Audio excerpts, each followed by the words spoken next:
എല്ലാവർക്കും നമസ്കാരം.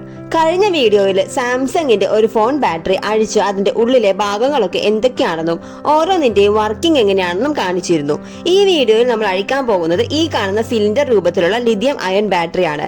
വീഡിയോ ഇഷ്ടമായെങ്കിൽ ലൈക്ക് ചെയ്യാനും ഷെയർ ചെയ്യാനും സബ്സ്ക്രൈബ് ചെയ്യാനും മറക്കരുത്. നമുക്ക് വീഡിയോയിലേക്ക് പോകാം. ഞാൻ മുമ്പത്തെ വീഡിയോയിൽ പറഞ്ഞിരുന്നു ലിഥിയം അയൺ ബാറ്ററി അഴിക്കുന്നത് വളരെ അപകടം പിടിച്ചൊരു പരിപാടിയാണെന്ന്. അതുകൊണ്ട് തന്നെ ആരും ഇത് അനുകരിക്കരുത്. ഇത് 18650 ടൈപ്പ് ലിഥിയം അയൺ ബാറ്ററിയാണ്. ഇത്തരത്തിലുള്ള ബാറ്ററി റിമൂവ് ചെയ്യുമ്പോൾ വളരെ ശ്രദ്ധ വേണം. കാരണം ചെറിയൊരു ഷോർട്ട് സർക്യൂട്ട് പോലും തീപിടുത്തത്തിനും ബ്ലാസ്റ്റിനും കാരണമാകും. ആദ്യം നമുക്ക് ഇതിന്റെ പുറമേയുള്ള ഈ ഒരു പ്ലാസ്റ്റിക് കോട്ടിംഗ് റിമൂവ് ചെയ്യാം. പല ബാറ്ററികളിലും നിക്കൽ സ്ട്രിപ്പ് ഉപയോഗിച്ച് സ്പോട്ട് വെൽഡിംഗ് ചെയ്തിട്ടുണ്ടാകും കേട്ടോ. ഇത് അഴിക്കൽ കുറച്ച് ശ്രദ്ധയോടെ ചെയ്യേണ്ട കാര്യമാണ്. സ്ട്രിപ്പ് നേരിട്ട് വലിച്ചു പറിക്കരുത്. അതുപോലെ സ്ട്രിപ്പ് കട്ട് ചെയ്യുമ്പോൾ ഒരു ടെർമിനൽ മാത്രം ഒരിക്കൽ കട്ട് ചെയ്യുക. രണ്ട് ടെർമിനലും ഒരുമിച്ച് കട്ട് ചെയ്താൽ സ്പാർക്ക് ഉണ്ടാകും. നമ്മളിവിടെ ബാറ്ററിയുടെ ഒരു ടെർമിനൽ റിമൂവ് ചെയ്തിട്ടുണ്ട്. ഇനി ഇതിൽ എന്തോരം വോൾട്ടേജ് ഉണ്ടെന്ന് നമുക്കൊരു മൾട്ടിമീറ്റർ ഉപയോഗിച്ച് ചെക്ക് ചെയ്ത് നോക്കാം. നമുക്കിവിടെ കാണാം മൾട്ടിമീറ്ററിൽ ചെറിയൊരു വേരിയേഷൻ കാണിക്കുന്നുണ്ട്. അതായത് ചെറിയൊരു പവർ ഇപ്പോഴും ഇതിനകത്ത് ഉണ്ടെന്നാണ് കാണിക്കുന്നത്. അപ്പോൾ ഈ ഒരു ബാറ്ററി റിമൂവ് ചെയ്യുമ്പോൾ നമ്മൾ സൂക്ഷിച്ചു വേണം ചെയ്യാനായിട്ട്. ബാറ്ററിയുടെ പുറത്തുള്ള കട്ടിയുള്ള ഈ ഒരു സ്റ്റീൽ സിലിണ്ടർ നമുക്ക് റിമൂവ് ചെയ്യണം.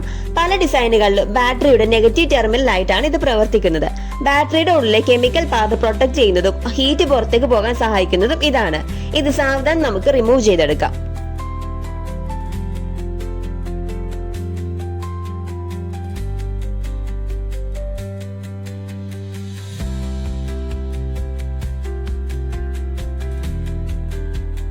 ഓൾമോസ്റ്റ് നമ്മൾ റിമൂവ് ചെയ്തിട്ടുണ്ട്. ഞാൻ മുമ്പത്തെ വീഡിയോയിൽ ബാറ്ററിയുടെ ഉള്ളിലെ 4 കോമ്പണന്റ്സ് ഏതൊക്കെയാണെന്ന് പറഞ്ഞിരുന്നു. Anode, cathode, electrolyte and separator എന്നിവയാണ്. ഇവ ഓരോന്നും എന്താണെന്നും എങ്ങനെയാണ് പ്രവർത്തിക്കുന്നതെന്നും പറഞ്ഞിരുന്നു. എല്ലാവരും ആ ഒരു വീഡിയോ കൂടി കണ്ടു നോക്കണേ.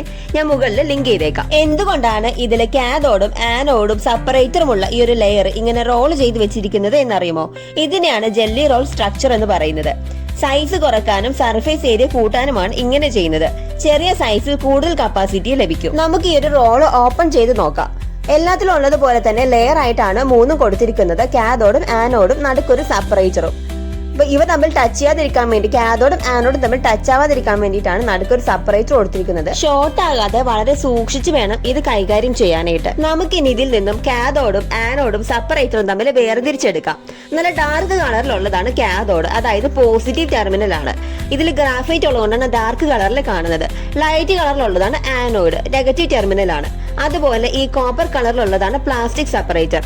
ഒറ്റ നോട്ടത്തിൽ തന്നെ പെട്ടെന്ന് നമുക്ക് ഓരോന്നും തിരിച്ചറിയാൻ സാധിക്കും. ദയവ് ചെയ്ത് പ്രോപ്പർ സേഫ്റ്റി ഇല്ലാതെയോ വോൾട്ടേജ് ചെക്ക് ചെയ്യാതെയോ ബാറ്ററി ഓപ്പൺ ചെയ്യാൻ നോക്കരുത്. ബ്ലാസ്റ്റ് അല്ലെങ്കിൽ തീപിടുത്തം ഉണ്ടാവാൻ സാധ്യതയുണ്ട്.